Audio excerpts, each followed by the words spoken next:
welcome back to another exciting edition of The Road to Financial Independence. My name is Mike Riskin, the president of CPS Investment Advisors. And as always, I'm joined by my partner and CEO, Peter Golotko. Hey, Mike, how you doing? Doing great. How are you today? It's good to be back. It is good to be back. It's been a little while since we've been in here. That's right. Little warmer outside, a little more humidity. That's right. Summer's cooking a little bit. But we still have a lot of nervousness out there. A lot of people getting nervous of what's going on. All the media talking, and that's right. The weather may have changed, but the nerves and the uncertainty out there has not changed. No, it hasn't. Now the market's gotten a little better, and so I think people are a little bit happier about that. But But certainly there's still a lot of uncertainty. No matter what the market does, I think there's still always questions out there. And so today we're gonna address some of those concerns, and a lot of the issues are similar to the ones we spoke about a few months ago. That's correct. But there's some new items on the board that are making people nervous. So we'll get into all of that. But just real quick, 30,000 foot view. Almost 6 months into the year here. Kind of take us through the first 5-6 months, what we said at the beginning, what we've seen a little bit, and where we are today.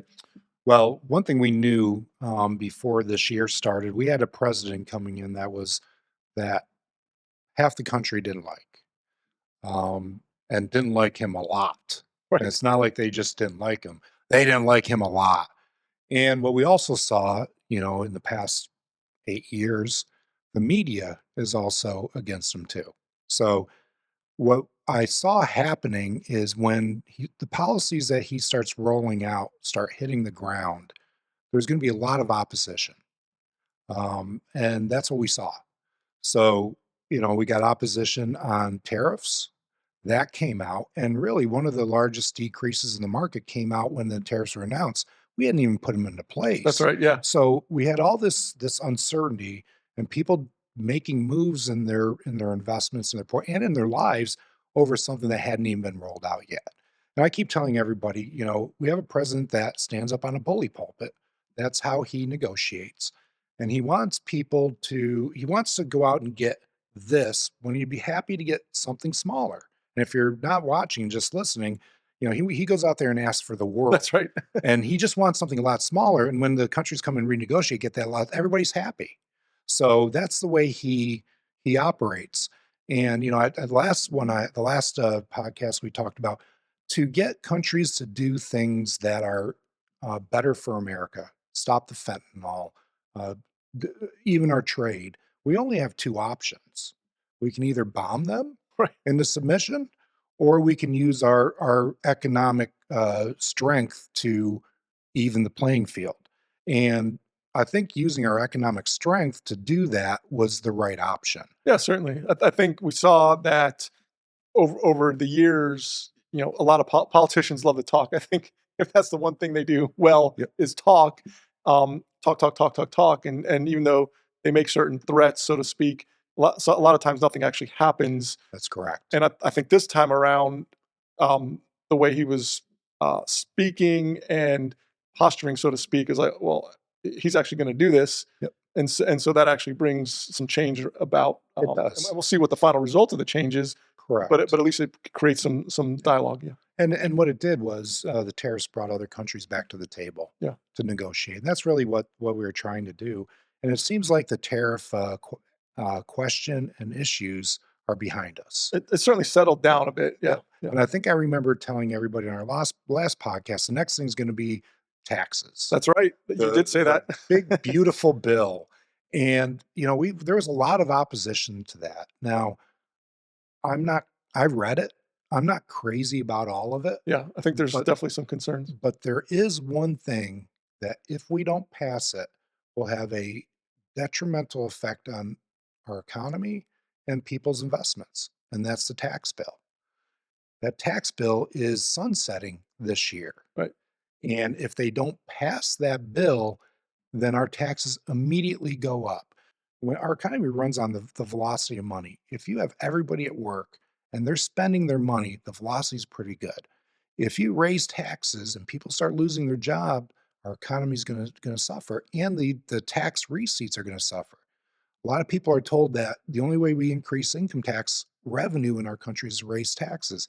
Actually, that's absolutely the opposite. When we lower taxes, our country brings in more receipts than they do when they raise it.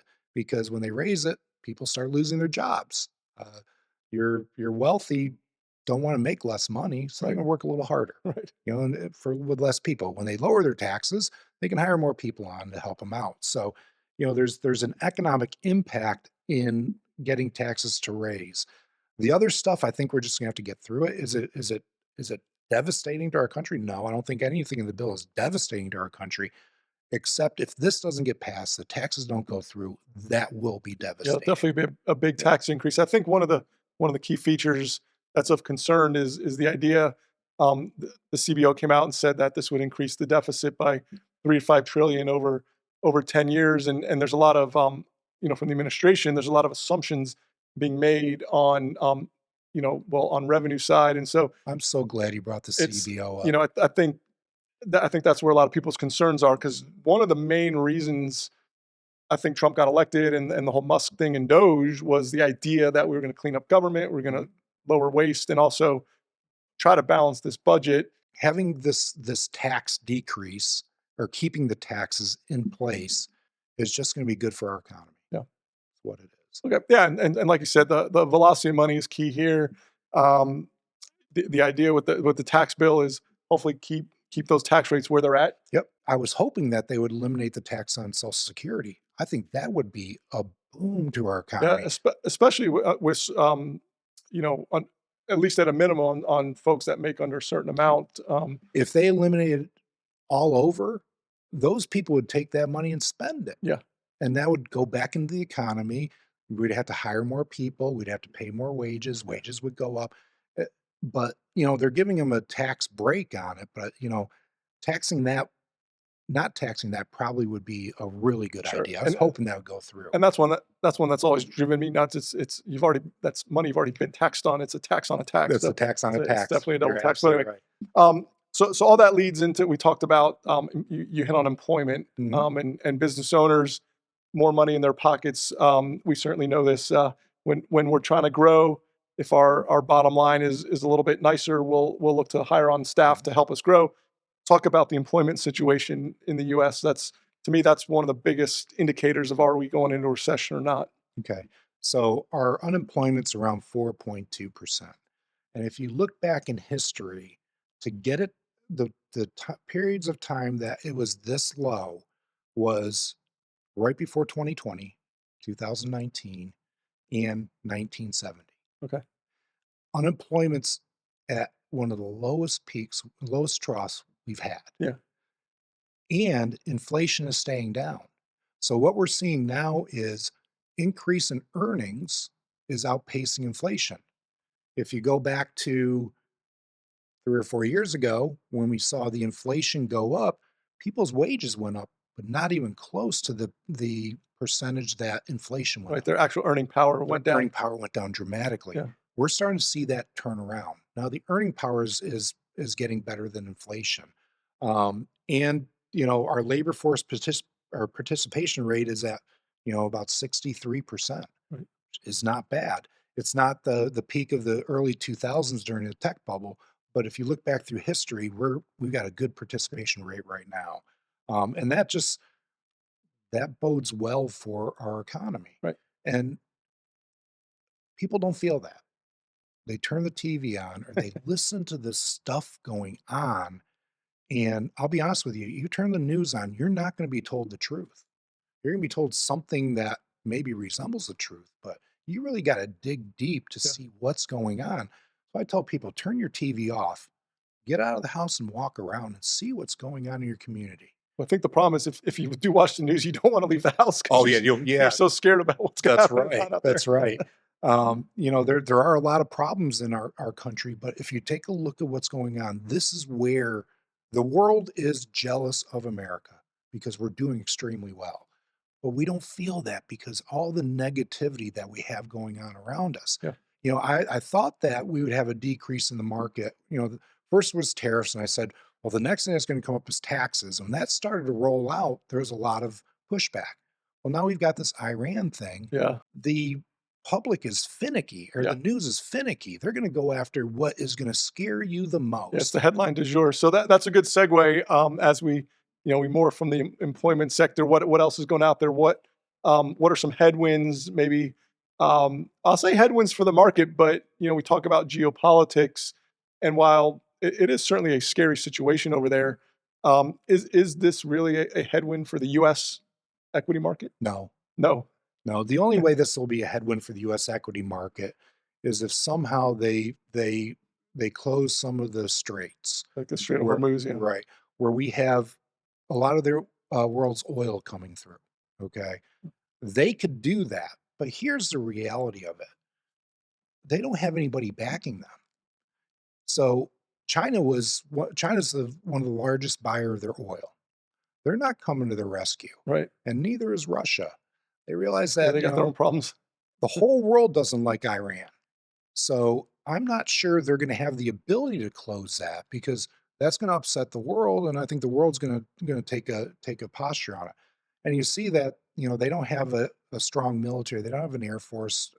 Israel has their airspace under control. So if this becomes a conflict, it'll be really quick. Yeah. Now, I hate to see this happen, but if Iran gets a nuclear weapon, all bets are off. Well, yeah, and that's the whole idea. I think, yeah, certainly behind It it. is, Yeah, and that's what scares me, because that becomes a world problem. When you have terrorist organizations that have nuclear weapons, they will say, "You need to do this, or I'm going to nuke you," right. and that's always going to be the conversation.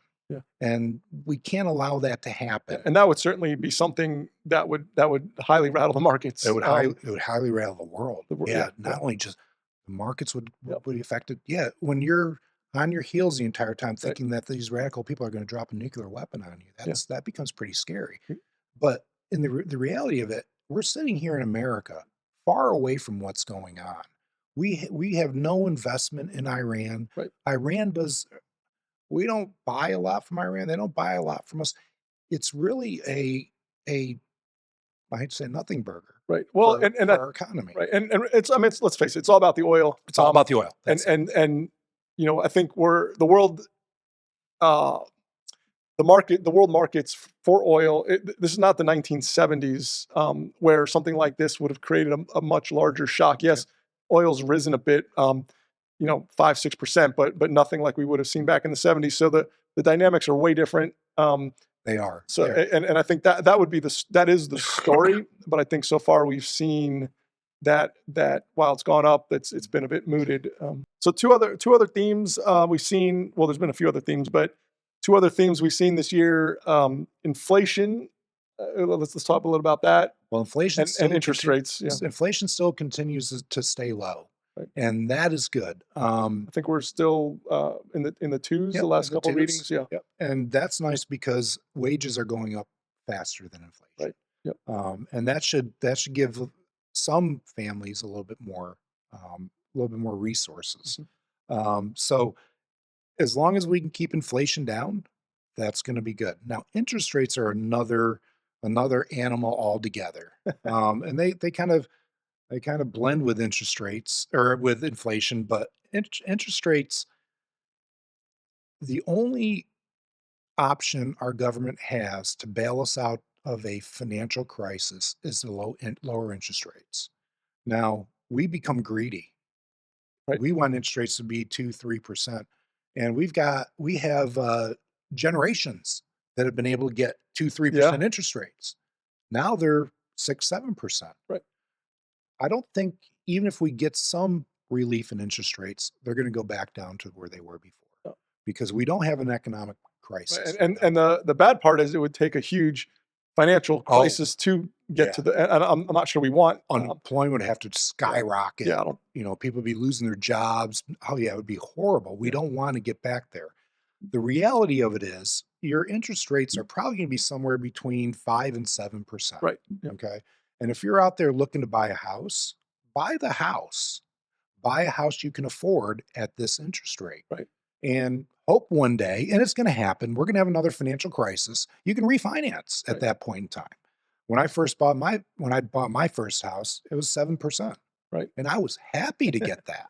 But we've been spoiled, and I don't think we're going to be spoiled again. And I'm hoping we're not going to be spoiled again anytime soon. Right. If we lower interest rates dramatically without the need to do that, that could cause an inflationary period. No, 100%. Yeah. Yeah. So, cheap money could cause inflation. Yep. And my first house was, I think, 7.65. Yep. And, again, like you said, you buy what you can afford. And I think that's at some point, there's been kind of a stalemate here in the housing market between Yeah. buyers and sellers. Um, the sellers aren't willing to lower, but we have started seeing some softening on the prices Oh, for yeah. sure. I mean, Because stuff's not moving. where we saw houses selling a week or two in, they're months out That's right. now. That's right. There's a certain sector, if your house is over $1 million, it's moving pretty quickly because people usually come down and pay cash from the We north had or seen a whatever. lot of cash buyers. Yeah. But if you're in the 100 to 250, 300,000, they're staying on the market for Yeah. a while. Yeah. No, exactly. That's what we've seen, and we've seen some of the newer construction prices come down Yep. just from folks that I know that have been buying recently. So And if that stays around a little while longer, you're going to start seeing materials come down too. Right. Because it's all about supply and demand.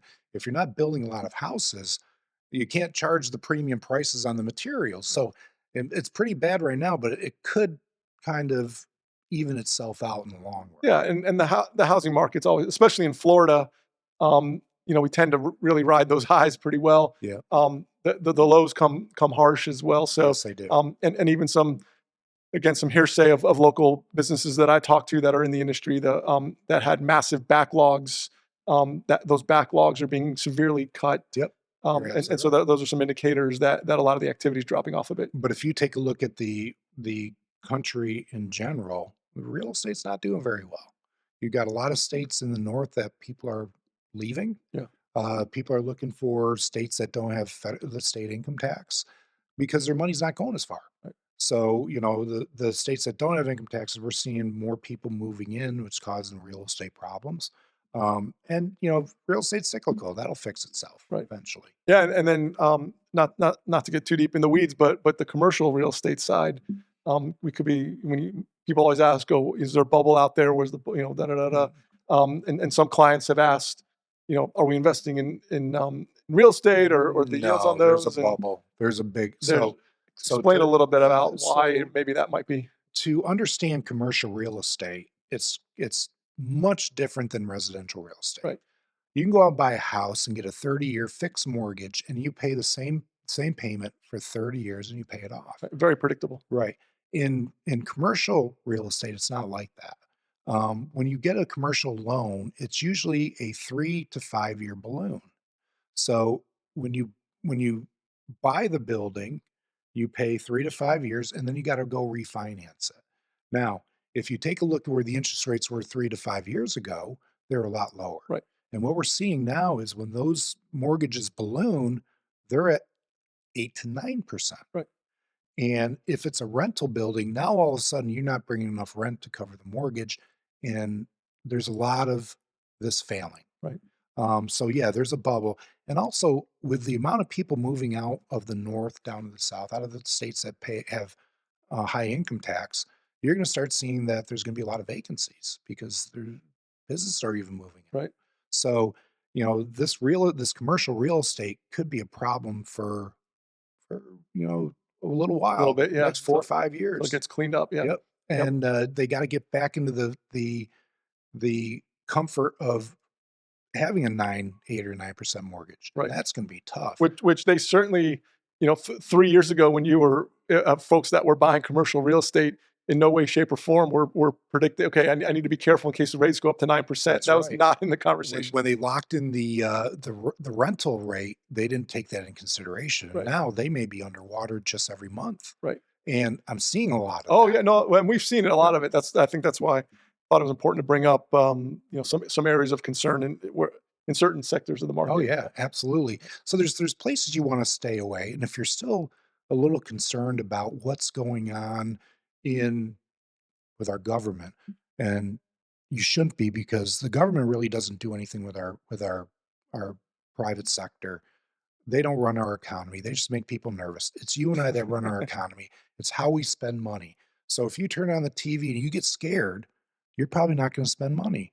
If you turn the TV off and you're oblivious to these talking heads, you're going to go and live the best life you Right. can. Yeah. And that's what you need to do, because they just make you scared to do That's right. do stuff that you shouldn't be doing. So, um, So the message is one that you've heard us say many times. oh Turn my off the gosh, news. turn off the TV. Go out and And make sure you have a handle on your finances. Know your budget. Stay within your budget. have Live within your have a means. little bit of cash on the sideline for an emergency fund, just That's in right. case something happens. But know that when you're investing your money, you always want to buy quality. Yeah, that's right. You want to buy durable product companies. Look at the companies that were open during COVID when Yeah, the whole that's it. economy was shut down. They didn't get hurt because that, and those companies usually don't get hurt by downturns because they're needed products. You've got to eat, you got to take your pharmaceuticals. So if you're a little bit nervous, go back to quality, big dividend paying, good quality The stocks, boring stuff. the boring stuff, and the boring stuff will get you there. That's right. So So what do we? So we got a couple minutes left. We got second half of the year. What 2025? What do you think that looks like? I think we're going to end the year up very nicely. Okay. I think when we get through all of this stuff, all of the stuff going on, everything starts to settle down a little bit. America's already back to business. We just have to realize it, you know. Yeah. And this is a really good period of time for corporations to say, hey, we may not make our earnings because of tariffs. Right. Well, I mean, how many corporations aren't going to make their earnings because of tariffs? We'll see. Yeah, But this is that's a right. great opportunity for them to step back. And if they beat earnings, their stock's going to go straight up. Right. And we saw that during COVID too. They did the same thing because they didn't know what was going to happen. Yeah. So they lowered expectations and they killed expectations. Right. So that's what I think is going to happen towards the end of the year. I don't see really any big bubble that's going to pop that's going to create an issue in our economy. Yeah. Except for if we don't pass the tax bill. That is my biggest fear. I think that's most people's biggest fear because people have a lot less money to spend. Yeah, and unfortunately or unfortunately, it doesn't matter your thought on it. With how Congress is elected every 2 years, the House, the Republicans need to get something done this year. With an election coming up next year. And the Democrats, they're fighting the bill. I don't think they want to give Trump a win. That's their prerogative. But the thing is, that's going to affect every single American. You're going to have less money to live on. And there was a stat that I read recently that more Americans went to Europe than they ever have in the history. But more Americans went to the food bank than they ever have in history, because it's not just the poor, it's not the really poor, it's the middle class. They don't have enough to bring in all the stuff that they need, so they're going to the food banks. If we increase their income taxes, that's going to get worse. Yeah. So, all right. Well, definitely some big headline things to look at as we progress. We'll keep everyone updated, and we love doing these updates. So we'll make sure we do some more of them. And if you want to hear something else from us, send us an email. Yeah, we definitely want to hear from you guys. As always, appreciate you guys watching. And if you have any questions, please don't hesitate to reach out and contact our office. We'll look forward to seeing you next time. All right, Mike, thank you. Yep. Have a good night.